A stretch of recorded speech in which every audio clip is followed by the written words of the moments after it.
Okay, good afternoon, ladies and gentlemen. Can you hear me there at the back? Yeah, Is that okay? More of. I think I get it better. Okay, I'll speak a bit louder. Okay. So good afternoon. I have been asked to introduce myself. In the interest of time, I'll do this very short. I'm Willy. I'm from Belgium, and I do quality consulting. Okay, that's all you need to know, basically. So I will talk about the future of quality, and function follows knowledge, and that's going to be the key message of this 15-minute talk. And I'll start with a chance encounter. Okay, anything good in life happens by accident. Nothing interesting was ever planned. Now this was a chance encounter when I flew back last year from Dallas, from the ASQ Quality 4.0 Summit. Some of you may have been there, I don't know. And I was sitting next to a gentleman, and we started chatting, and I said what I had been doing in Dallas, and he was there for his company. And he was the engineering manager of a medical device company. You know, that was his job.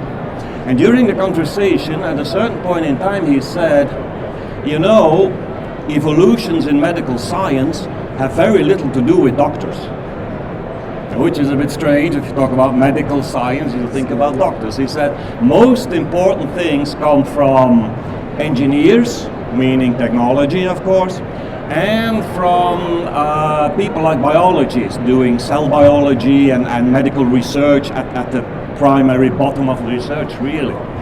And he said, but the most important improvements happen when these people come together.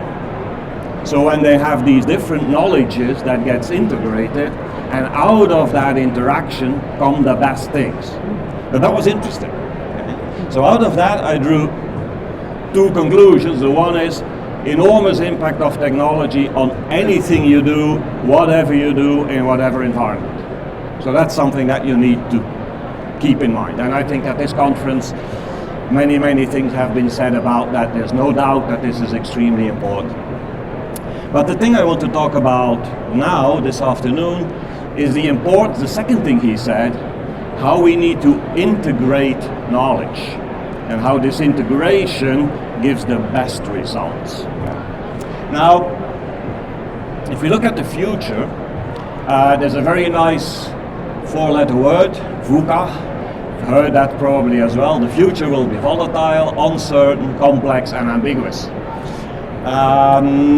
That's a bit of a frightening future, of course, if all of that happens at the same time. But to me, the thing means that there's going to be one thing that's going to be, in my eyes, vital to prepare you properly for the future, and that's going to be agility. Because if things are changing rapidly, if they are uncertain, if they are complex, ambiguous, you will need to respond to all of that very quickly. So you will need to be agile as an organization and as a person. And being agile, and again related to what he was saying, is being integrated and probably also being parallel. And there's a nice musical comparison to that, where you could say the company of the past was a symphony orchestra, where you had the violinists and all the different specialities, and then you had the one person at the top who was leading it all.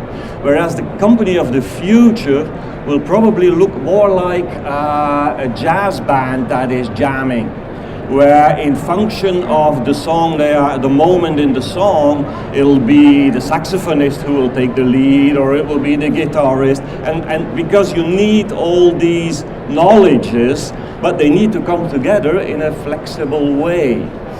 And I think this is something that will also be the case for quality. And that's why I mentioned this function follows knowledge. When we talk about the future of quality, we very often almost equate it to the future of the quality profession or the quality professional. But that is not the same. You see, the reason why we have value is because of what we know, not because of the title that we have. You know? It is our knowledge that can make a difference. And now the problem with our knowledge today is that it is very often outside of the value stream. it is not really integrated and parallel to when things are really happening, you know, the moment of truth, as is sometimes said. And I'll give you two anecdotes from my former job. See, before I became a quality management consultant, I had a real job, and I was a quality sorry for the consultancy. And I was quality manager of a metalworking company, and I had about 1,000 people, so it's a fair-sized company. In Belgium, that's a pretty fair-sized company.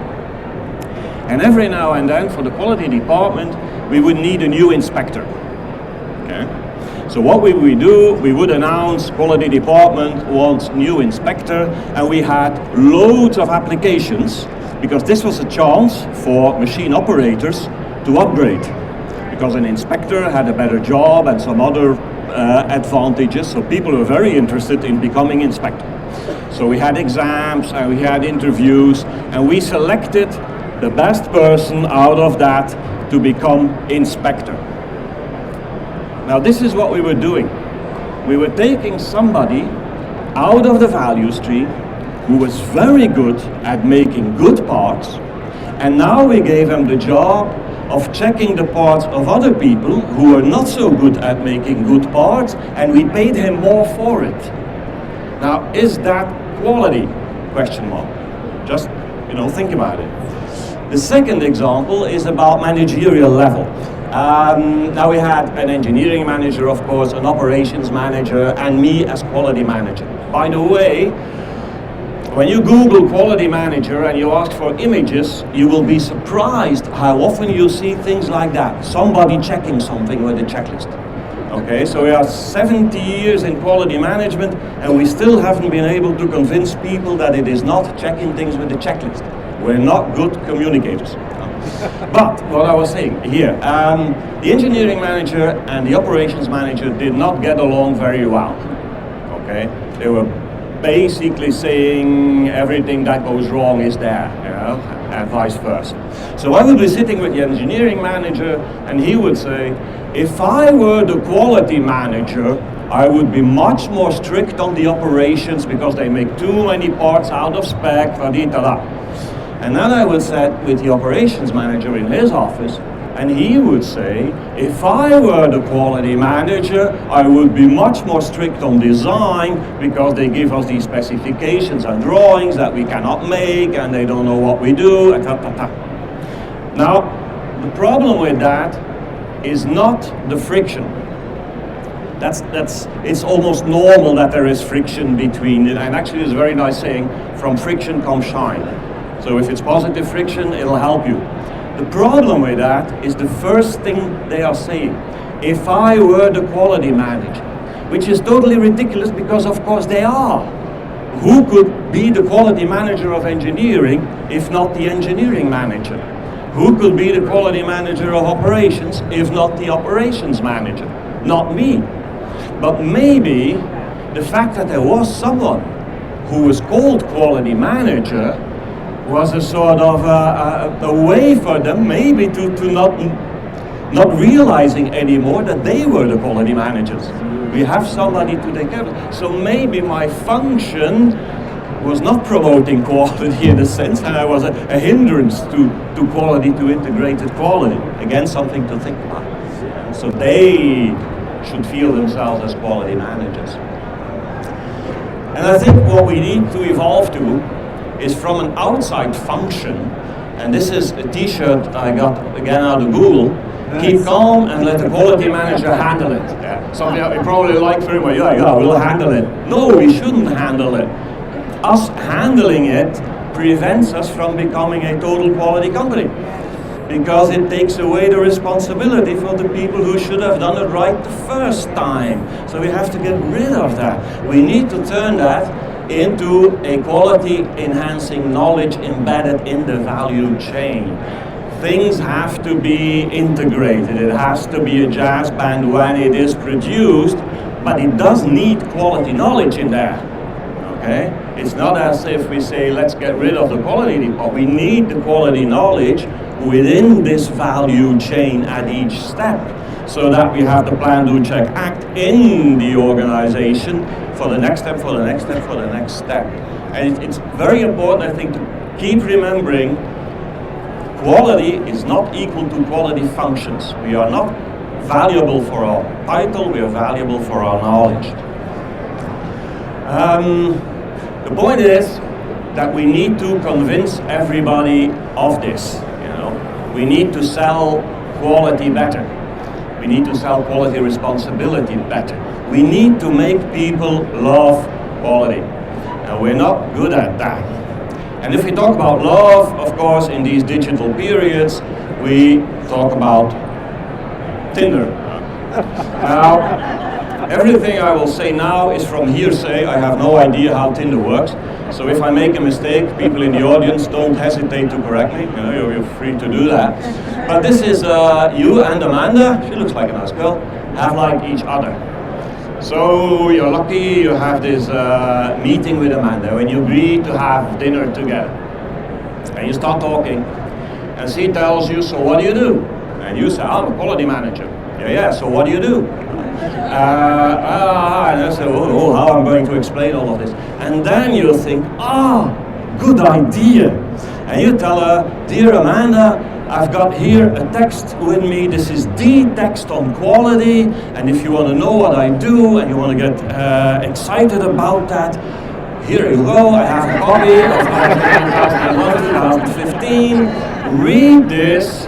And when we have our next date, we can discuss. Let me tell you something, there will not be a next date, okay? If you want to really get people away from quality, give them this document. Now, I was telling this story to a group of young quality professionals, and one guy in the audience saw the link to this, and he said, yes, it's true, it's true. Very recently, I went to a speed dating. You know, he was single, looking for, so he went to speed dating. And he introduced himself first, and I won't tell his name here, I'm a quality manager. And then he said he spoke with 14 ladies, so like 5 minutes. That's what he told me, I don't know how speed dating works. So like 5 minutes, and he said, and not one led to a real date. And his conclusion was, next time I'll sail on a pilot. If pilots are sexy, why aren't we? And with that, I want to thank you very much for your time.